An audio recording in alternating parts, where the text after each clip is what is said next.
The land stretched wide and empty, with nothing but dry grass, cattle fences, and the endless blue sky. The sun burned hot during the day and the nights dropped cold, but for the man who lived there, this was life. His name was never spoken much anymore. People in the nearest town only called him the Old Rancher. For many years he had chosen this silence. He had worked in wars long ago, then walked away from people, noise, and machines. On this quiet land he found peace. Each morning he woke up before the sun. His boots hit the wooden floor, his hand reached for his hat, and his old dog followed him to the porch. He looked across his ranch and saw no neighbors, no cars, no voices. Only the wind moved. He took care of his animals, fixed the fences, and kept his hands busy so his mind would not wander to the past. He ate simple meals and slept early. To him, this silence was not loneliness. It was safety.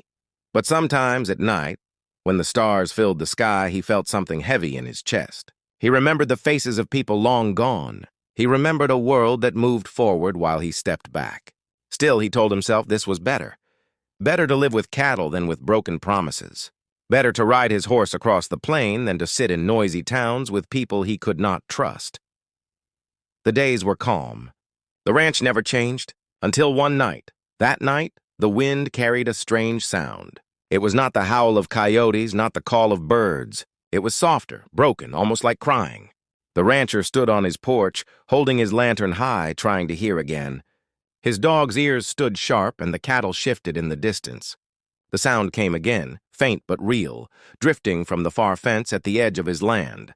The man's hand reached for the rifle he kept by the door. Out here, strangers did not wander by mistake. He walked slowly across the dirt, boots crunching against the dry earth. The moon was full, painting the land silver, and his lantern swung with each step.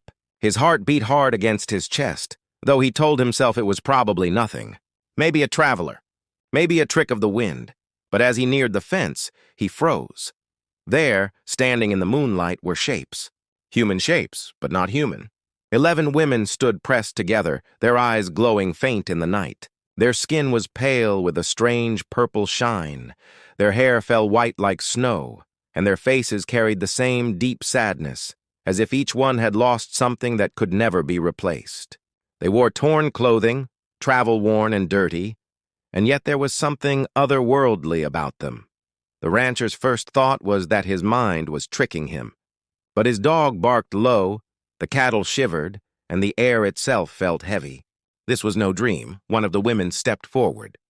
Her voice trembled but was clear. "Human," she said, as if the word itself was sacred. "We beg you for shelter." The rancher's grip tightened on his rifle. He did not speak. He only studied them. They looked weak, tired, almost broken. But they were not of this earth. He had seen strange things during his years as a soldier, heard whispers of the wider galaxy, but never had such beings come to his door. Another woman spoke, her eyes filling with silver light.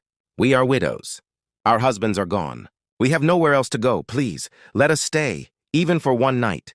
The rancher's mouth stayed dry. He was a man who liked silence, but this silence now felt dangerous. He thought of the wars he had escaped, the blood he had sworn to leave behind. He had built this life to keep away from chaos. And yet standing at his fence were 11 figures from the stars, carrying a sadness so deep it pulled at him like a weight. He asked slowly, "Why here?" "Why me?" The women looked at one another. None answered. Their eyes dropped, their hands tightened together as if the question itself was too heavy. The first woman only whispered, "Because no one else will." The rancher stood still, his breath rising in the cold night air. He looked at his quiet land, his fences, his home built with years of sweat. This place was his peace, his last refuge from the world. If he opened his gate, he knew it would never be the same again. And yet looking at their faces, faces filled with grief, fear, and hope, he felt something stir in his chest. He remembered the nights he sat alone, wishing for a voice other than the wind. He remembered the people he had lost and the promise he made to himself to never fight again. But what if this was not a fight? What if this was fate? The night was silent, but it was a heavy silence, filled with waiting. 11 pairs of silver eyes watched him, hoping for mercy. The old rancher's hand moved to the lock of the gate. His dog whined low as if sensing the change. He hesitated, his mind battling between fear and compassion. Finally, with one rough breath, he lifted the gate. The metal creaked loud in the stillness, and the women stepped forward, crossing into his world. The rancher did not know it yet, but the moment he opened that gate, the quiet ranch was gone forever. His life of silence had ended, and a story that stretched far beyond the earth had begun. The widows entered the ranch like shadows moving under the moon. They carried nothing, no bags, no tools, only the clothes on their backs and the sorrow in their eyes. The old rancher did not speak much as he led them toward the small barn. He opened the doors, the hinges groaning, and pointed inside. "You can stay here," he said. His voice was flat, heavy, the kind of tone that came from a man who had spent too long talking to no one. The alien women nodded. They did not argue. They settled in the hay, their pale skin glowing faint in the lantern light. The rancher left them there and returned to his house, but that night he could not sleep. His dog paced near the window, ears pricked as if guarding against something unseen. The land was not silent anymore. The next morning, the widows were still there. They rose early, moving together as if guided by one mind. Without being asked, they began to work. One fetched water from the well, another gathered firewood. A few tended to the cattle with strange gentleness, their hands calming the animals as though they spoke a secret language. The rancher stood at a distance, watching. He did not trust them, yet he could not deny that they were helping. At noon, he brought them food. Simple bread and beans. They accepted it with quiet thanks, their voices soft and careful, like they feared to break the silence of the ranch. The rancher ate apart from them, sitting on his porch with his rifle close. He told himself this was temporary. One night, maybe two. Then they would leave. But when the sun fell again and the stars returned, the widows gathered outside the barn. The rancher saw them from his porch. They sat in a circle, knees touching, hands joined, heads bowed low. Their voices rose in a whisper. The sound was strange, a mix of melody and thunder, a chant that made the hairs on his arms stand straight. The dog growled low. The rancher gripped his rifle but did not move closer. He listened. Though he could not understand the words, he felt the weight of them. Grief, memory, pain, all carried in the strange rhythm of their voices. The chant grew stronger, then faded, leaving the land in a heavy silence. The rancher's nights grew restless. For years he had slept easy, the only sounds being the wind and the call of animals. Now he dreamed of strange lights, of battles in the sky, of faces that were not human. He woke with sweat on his skin, and each time, he saw the widows sitting quietly at dawn, their silver eyes watching the horizon as if waiting for something that never came. One evening, after several days, the rancher finally asked, "What is it you are running from?" His voice cut the still air. The women exchanged glances, their faces drawn with hesitation. For a long moment, none answered. Then one of them, taller than the rest, spoke. "There was a war," she said. Her words were slow, as if each carried pain. "Our husbands fought. They did not return. We survived, but survival is not peace. We are hunted still." The rancher's hand tightened on his knee. He had fought wars too. He knew the way survivors carried themselves. The eyes that could not rest, the shoulders that bore invisible weights. "Who hunts you?" he asked. The tall widow lowered her gaze. "An enemy that does not forgive. They search for us because we carry knowledge. Knowledge they fear." The rancher frowned. Knowledge? He wanted to ask more, but her eyes silenced him. They were eyes that had seen too much. After that, the widow spoke no further. But the rancher noticed signs. At night, lights flickered far above the desert, moving in patterns no plane could follow. The cattle grew uneasy, restless, pushing against fences. His dog barked at the darkness, teeth bared at things unseen. The widows worked during the day as though they were part of the ranch. They fixed fences, gathered food, even repaired the old water pump. But each night they returned to their circle, whispering words that shook the air. Their voices carried sorrow but also power, as if they were weaving strength out of memory. The rancher tried to ignore it, but something inside him shifted. He had lived in silence for years, yet he found himself listening for their voices. He had eaten alone for decades, yet now he found himself leaving extra bread, extra meat on the table, knowing they would come. And still, the questions grew heavier. Why had they chosen him? Out of all the places on Earth, why this lonely ranch? One night, as he stood watching the stars, one of the widows approached him. She was younger looking than the rest, her face marked with fewer lines of sorrow. Her silver eyes glowed faint under the moon. "You wonder why we came here," she said softly.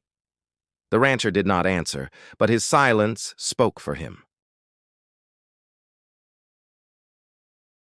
"Because you are forgotten," she whispered. "And so are we. A man who turned from the world and women cast aside by war. We thought perhaps you would understand." The rancher's chest tightened. He looked at her, then at the others sleeping in the barn, forgotten. That word cut deep. He had built his life to be free of people, free of war, free of betrayal. But forgotten, that was different. Forgotten meant erased, left behind, unwanted. He wondered if that was what he had become. The young widow's eyes searched his face, but she said no more. She returned to the barn, leaving him alone with the night. The rancher stood still, the rifle heavy in his hand, his dog pressed against his leg. The silence of the land had changed. It was no longer peace. It was waiting. Something was moving beyond the horizon, and he felt it coming closer with each passing night.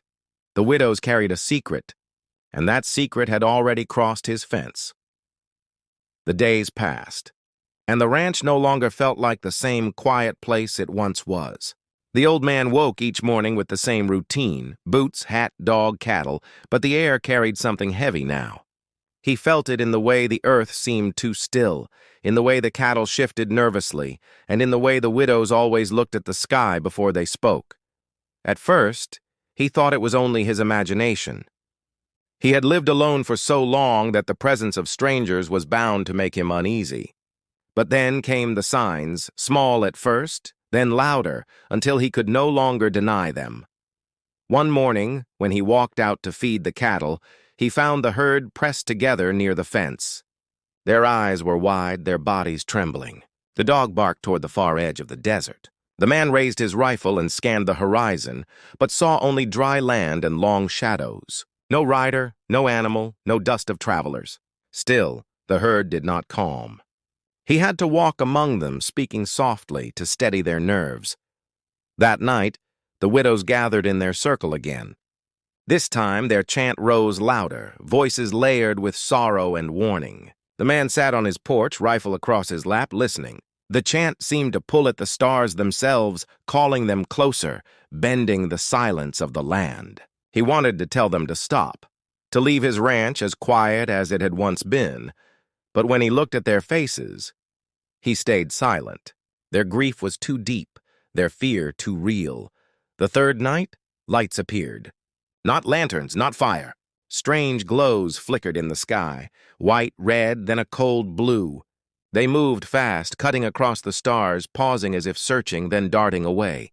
The rancher watched with narrowed eyes.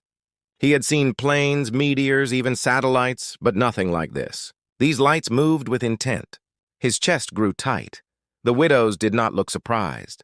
Instead, their faces hardened, their silver eyes sharp. They whispered among themselves in their alien tongue. The rancher caught fragments of sound, harsh, broken syllables, but the meaning slipped past him. Still, he could sense what it was. Fear, urgency, warning. The following day, he confronted them. "You brought this here," he said. His voice was low but steady. "You knew they would come." The tall widow, the one who had spoken first when they arrived, looked at him with calm sorrow. "We did not choose this human. We only ran." The rancher's jaw tightened. He had seen men run from battle before. He had seen the way survivors carried guilt in their eyes. "These widows look the same. What are they?" he asked. The widow hesitated, then spoke softly. "Hunters, soldiers of the enemy. They do not forgive. They do not stop. Where we go, they follow." The rancher felt the weight of her words. He had once thought his wars were over. He had once believed his ranch was far enough away that no enemy could ever reach him. Now, the past seemed to be clawing its way back, dressed in new shapes. That night, the trouble grew worse. The dog barked without rest, pacing the porch, ears sharp toward the desert. The rancher stepped outside, lantern in one hand, rifle in the other. He heard it then, low hums, distant but steady, like the growl of machines hiding beyond the horizon. The sound came and went, vanishing into silence, only to return stronger moments later. The widows gathered near the barn, their faces pale, their voices rising in quick whispers. The chant began again, but this time it carried no sadness. It carried power. The air around them shivered, the ground seemed to hum, and even the stars above looked brighter. The rancher watched, torn between fear and awe.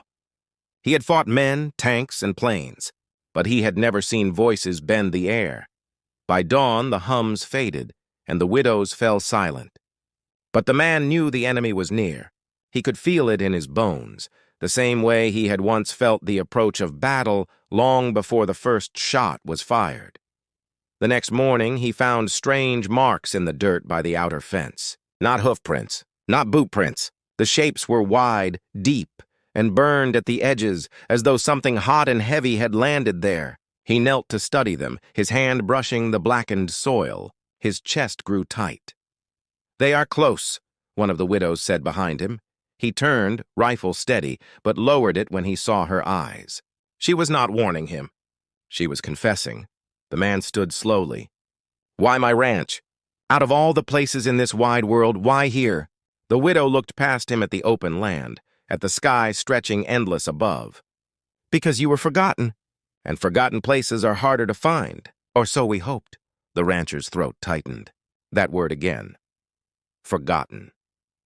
He wanted to tell them to leave, to take their danger far away from his land, but the words stuck. He looked at them, tired, sorrowful, hunted, and something in him shifted. He had walked away from war, but war had found him again. That night, as the widows sat in their circle, the rancher cleaned his rifle. He checked the gates, the fences, the locks on his doors. He moved like a soldier again, slow and steady, each step measured. His dog followed him tail low, as if sensing the weight of what was coming. The widow's chant grew louder, filling the night. It was no longer only grief. It was a warning, a shield, a call. And far in the distance, across the desert's dark edge, dust began to rise. The rancher lifted his lantern, the light trembling in his hand. His heart beat hard, steady like a drum. He had spent years hiding from battles, years burying his past in silence. But now the horizon carried shadows, and those shadows were marching closer. The quiet ranch was gone. The war was coming. The desert stretched wide and empty, but the rancher no longer trusted its silence.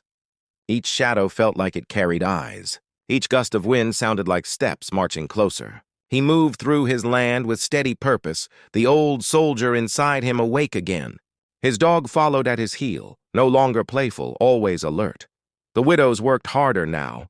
They carried wood, fixed the water troughs, cleaned tools, and even sharpened old blades they found in the barn. The rancher did not ask them to, but they seemed to know what was coming. Their hands moved with quiet urgency, their eyes always drifting to the horizon. One evening, the rancher climbed the ridge that overlooked his land. The sky was painted red by the dying sun. In the far distance, he saw it again, dust rising. At first it looked like a storm, but storms did not move in lines. Storms did not glint with sparks of metal. His chest grew tight. The enemy was no longer far away. They were coming. That night, the rancher sat with the tall widow by the fire. His rifle rested across his knees. He stared at the flames, his face lined with worry. "How many?" he asked. The widow's silver eyes flickered in the firelight. "Not an army. They do not need armies for us. A hunting band. Enough to kill, enough to capture. But not enough to scare you, human." Her voice was calm, almost too calm. The rancher gave a short laugh, though it carried no humor. "I am old. My wars ended long ago. Do you think I can stand against machines from the stars?" The widow looked at him for a long moment. "You forget what you are. Humans were not born to kneel. That is why they fear us." The words stung, because he knew they were true. He had spent years running from his past, hiding behind silence and land. But when he closed his eyes, he still remembered the soldier he once was, the man who fought not because he wanted glory, but because he could not watch others fall. The next day, he began to prepare. He walked the fences, testing every post, every gate. He dug shallow trenches along the edges of the property and lined them with wire, turning the ground into traps. He unearthed the old crates he had buried years ago. Inside, covered in dust and rust, were weapons from his past. Shotguns, rifles, even a few grenades left from a forgotten war. His hands, though aged, moved steady as he cleaned them, oiled them, and tested their weight. The widows watched. Some of them began to copy his movements, asking him without words to show them. At first he refused. He did not want to see their pale hands wrapped around weapons of war. But their eyes carried determination. They had lost everything once. They would not walk into death unprepared. So he trained them. He showed them how to hold a rifle, how to steady their breath, how to watch the land instead of the target. They learned quickly, moving with a discipline that surprised him. Perhaps they had once fought beside their husbands, or perhaps grief itself had sharpened them. When night fell, their chant returned. But this time it was different. It was not only sorrow, it was strength. Their voices rose in unison, and the air shimmered as though the sound itself bent the night. The rancher did not understand the language, but he felt its power. It was more than memory. It was defense. By the third night, the enemy arrived. It began with the hum, low at first, then rising, vibrating through the ground. The cattle cried out, pressing against the fences. The dog barked furiously, teeth flashing in the lantern light. The widows stood in a line near the barn, their silver eyes glowing bright. The rancher stood before them, rifle in hand, his shoulders square against the darkness. Then the lights came. Cold blue beams cut across the desert, sweeping the land like blades of fire. Machines hovered in the distance, shapes of black metal with glowing engines that hissed against the night air. Behind them marched figures, tall and armored, their movements sharp and inhuman. The rancher's breath grew slow. His fingers curled tight around the rifle. He had seen death before, but never like this. These were not raiders, not soldiers of flesh and bone. These were hunters from the void, and they had come for his land. The tall widow stepped beside him. Her voice was steady. "If we run, they will catch us. If we hide, they will burn us out. If we fight, we may live." The rancher nodded once. He did not need more words. The first machine crossed the fence line.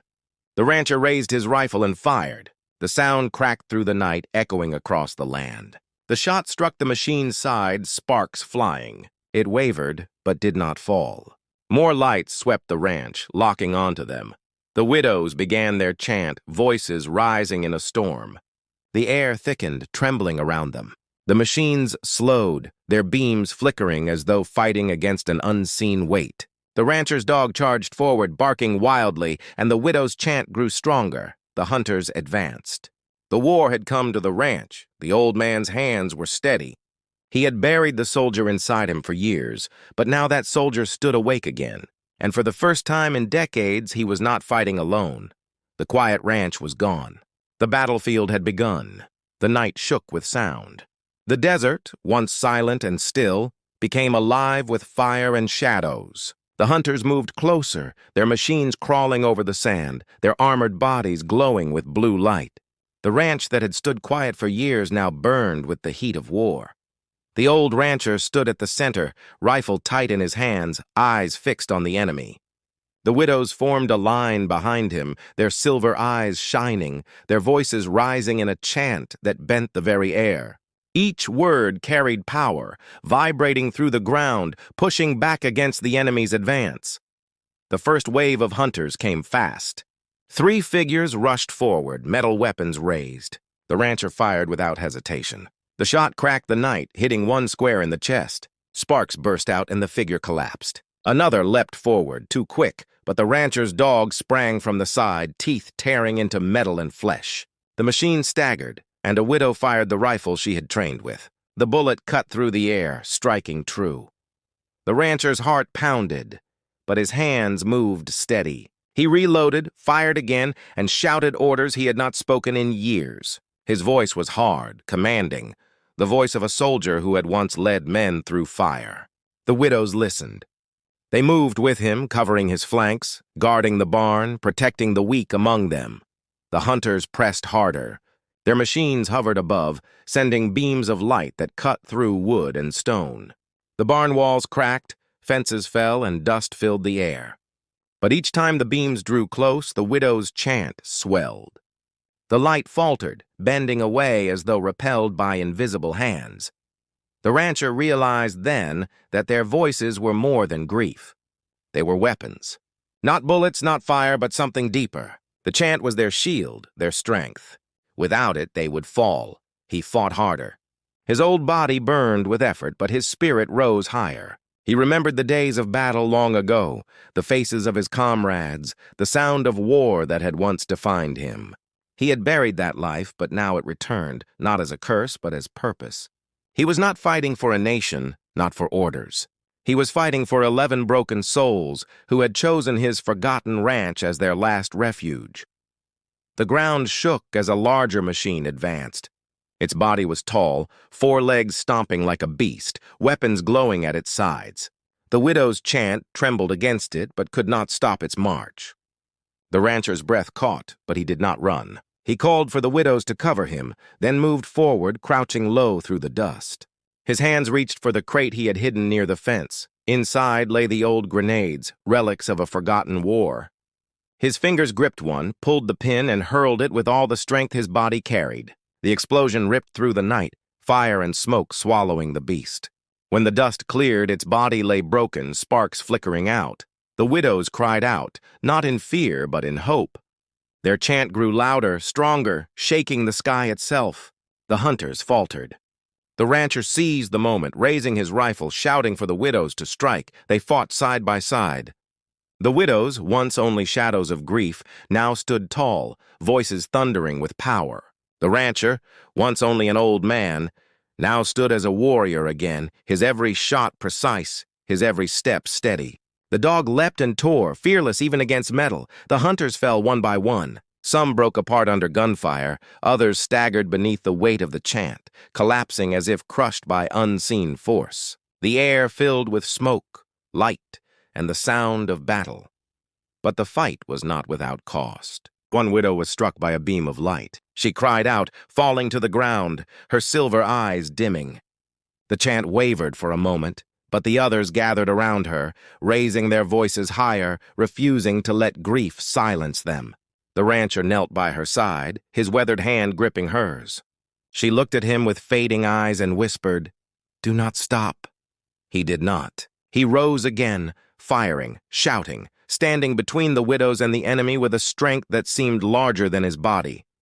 The battle raged until the first light of dawn touched the desert. By then, the hunters had fallen. Their machines lay scattered across the sand, broken and smoking. The air was heavy with silence once more, but it was not the silence of peace. It was the silence after survival, the silence that waits for breath to return. The widows stood together, their faces streaked with dust and sorrow, but their eyes glowing brighter than before. They had lost much, but for the first time, they had won. The rancher lowered his rifle. His chest rose and fell, his body aching, but his spirit alive. He looked across the land, his land, now marked by fire and scars. It was no longer the quiet ranch he had built for himself. It was something greater. The tall widow stepped forward. Her voice was soft but steady. "You did not have to fight for us. Yet you did." The rancher looked at her, his face lined with years of silence now broken by the weight of purpose. "I fought because no one else would. And because I was tired of being forgotten." The widows exchanged glances. Then the young one, the same who had once whispered to him about being forgotten, spoke. "You are not forgotten now. Lead us. If we must live in this world, let us live under your shield." The rancher stood quiet for a long moment. He looked at the broken machines scattered across the desert, at the widows who had come to him with nothing but sorrow, and at the rising sun that painted the sky gold. He thought of his years of silence, of the life he had built to escape the noise of the world. That life was gone. But what stood before him now was not emptiness. It was a beginning. His hand rested on the rifle, then lowered. His voice was rough but firm. "Maybe my work is not done yet." The widows bowed their heads, not in sorrow this time, but in respect. The dog barked once, sharp and proud, as though marking the start of something new. The quiet ranch had fallen, but in its place stood something greater, an outpost of humanity's will, a reminder that even in the far reaches of silence, one human heart could stand against the darkness of the galaxy. And so the story of the forgotten rancher, the 11 widows, and the night war came to an end. But their true journey had only just begun.